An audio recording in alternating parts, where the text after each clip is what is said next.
कोई कॉम्प्रोमाइज नहीं, हमें सिर्फ हमारी विनती है भारत सरकार को, अभी बजट सेशन शुरू हो रहा है तो मेरी विनती है महाराष्ट्र भारत के प्रधानमंत्री जी से कि एक मिनिस्ट्री ऑफ एक्सटर्नल अफेयर्स और माननीय प्रधानमंत्री जी ने आज देश में और दुनिया में जो हो रहा है इसका एक ब्रीफिंग पार्लियामेंट को और देश को देना चाहिए और उस पर एक चर्चा सत्र लेना चाहिए पार्लियामेंट में। नहीं, दावोस में जो इन्वेस्टमेंट्स आई, हर राज्य के मुख्यमंत्री वहां आज जा चुके हैं।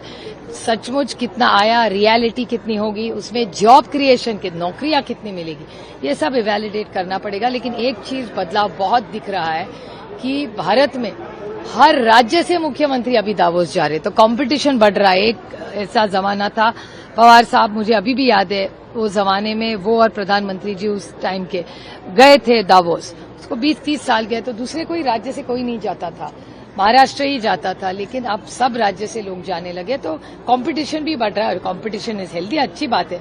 भारत से और मुख्यमंत्री जा रहे हैं, लेकिन it has to become a reality. हाथ में आप दावोस जा रहे, इन्वेस्टमेंट ला रहे हैं, ज्यादातर वहां भारत के ही लोग दिख रहे हैं एमओयू करते हुए, लेकिन नौकरियां कितनी होगी उसका एक असेसमेंट और ऑडिट होना चाहिए। ये हमें अपेक्षा थी कि बड़े फॉरेन कंपनीज जो होंगे, जो बड़े बड़े विदेशों में बिजनेस करते हैं, ये लोगों ने ही, उनकी ही एमओयू वहां होने चाहिए। जो भारतीय कंपनी है वो तो यहाँ सह्याद्री में भी कर सकते हैं, वहां दावोस को तो जाने की जरूरत भी नहीं है। और यहाँ आत्मनिर्भर भारत का नारा माननीय प्रधानमंत्री जी जब कह रहे हैं और हमारी जो इंडस्ट्री अगर बढ़ रही है तो अच्छी बात है, हम सब ने मिलकर उसका स्वागत करना चाहिए। अगर भारत के इंडस्ट्री जॉब और वेल्थ क्रिएशन कर रहे हैं तो ये बहुत अच्छी बात है। और दावोस में जाके हमारी अपेक्षा थी कि फॉरेन कंपनीज जो है, जो अमेरिकन हो, चाइनीज हो, कई किसी के देश की भी हो, लेकिन वो भारत में आना चाहती है, बड़ी इन्वेस्टमेंट करना चाहती है और हमारे बच्चों को मेरिट पे नौकरी अगर मिलने वाली हो और जिससे भारत आगे बढ़े, ये तो हम सबके लिए बहुत अच्छी बात है। ये फॉरेन पॉलिसी, ऑपरेशन सिंदूर क्या प्रोग्राम था, वो तो फॉरेन अफेयर्स का ही था ना, एमईए का ही एक्सटेंशन था वो।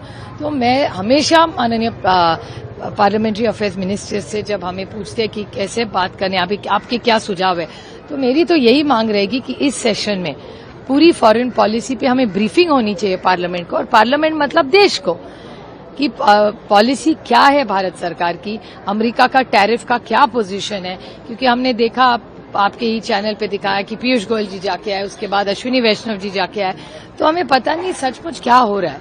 तो हमारी अपेक्षा है कि देश के हित के लिए हम सबको ब्रीफिंग देना चाहिए। हमें बहुत दुख हुआ क्योंकि जब वो, देखिए, राज्यपाल होना एक बहुत बड़ी बात है और वो भी महाराष्ट्र में बहुत सम्मान की बात है।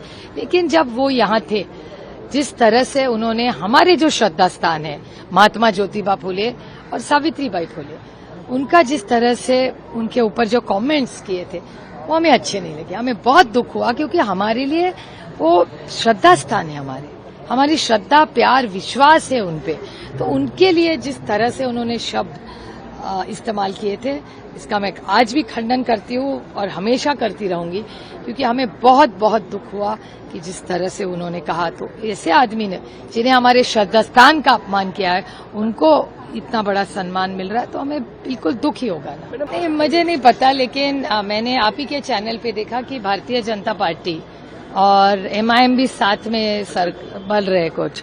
तो इस सब नगर पालिका में सबसे अच्छा है कि ज्यादा कोई न बोले, क्योंकि इस टाइप ऐसे अलायंसेस हो रहे हैं कि समझ में नहीं आ रहा है कौन किसके साथ है, जो सत्ता में है, जो विपक्ष में है, पूरा एक मतलब कुछ है। इस टाइम जो इलेक्शन हुआ है तो पेपर देखते हैं हर पार्टी कि किसका अलायंस किसके साथ है। तो अच्छा है, मुझे याद है अमित शाह जी ने एक बार भाषण किया था पार्लियामेंट में और उन्होंने कहा था कि, मैं अमित शाह जी को कोट कर रही हूँ बड़ी विनम्रता से, कि एक उंगली आप जब किसी को दिखाने हैं ना तो 3 उंगलियां आपकी तरफ होती है। ऐसा सबका ही हो गया महाराष्ट्र में। नहीं, मेरा फ्लैग